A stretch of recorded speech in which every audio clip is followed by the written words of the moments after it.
she's a perfectionist, so she's really trying. She's very, very dedicated and obsessed and hardworking.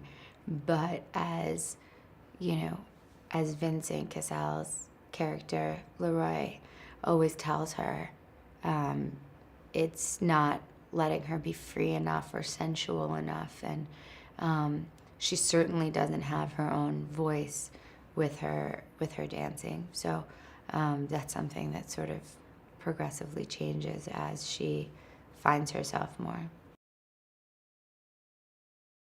I learned about the ballet world mainly for the movie, so I saw the sort of authenticity of it as we went through, and yeah, I thought the script was really interesting, and it sort of parallels to the Swan Lake story, so that there was this sort of,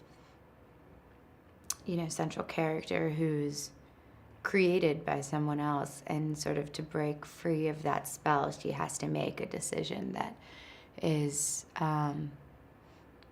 drastic and sort of her first act of authorship, and to sort of break free of that, of someone else defining who she is. 6 months ago, well, 6 months before shooting started, I started serious ballet training with Mary Helen Bowers, who was in New York City Ballet for a really long time. And she, so we just did 5 hours a day of ballet and sort of cross training to try and, make sure that I wouldn't get injured going into the stuff too quickly, because it's so harsh on the body. So we did a lot of swimming and sort of weight training as well. And when I got to New York, I started working with Michelle Rodriguez a little bit too, who does gyrotonics, and she sort of was working specifically on my arms and getting everything open, because there's such a specific posture and look to the arms. And then we started with the choreography with Benjamin Millepied, the choreographer, and with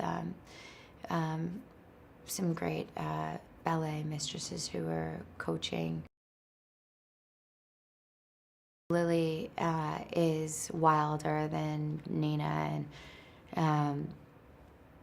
and sort of less serious about her work, and has this fun side, which Leroy, the dance director, has sort of been urging Nina to find in her dancing, to let loose, to let go, to not be so rigid, not to be so safe.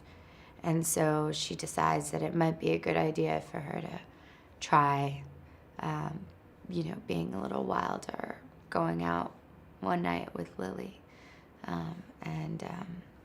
Yeah, of course, she's suspicious of that too, because she knows that she's competing with her, so she might be trying to lead her astray. I think we both had a lot of, and still have a lot of, love and respect for ballet, and fascination with this sort of combination of this great beauty with a very, very dark sort of underbelly to how it's all created. I mean, it's so vicious on the body, and yet you never see it. It's like you see this beautiful image, and underneath it is some really, really sort of grotesque detail.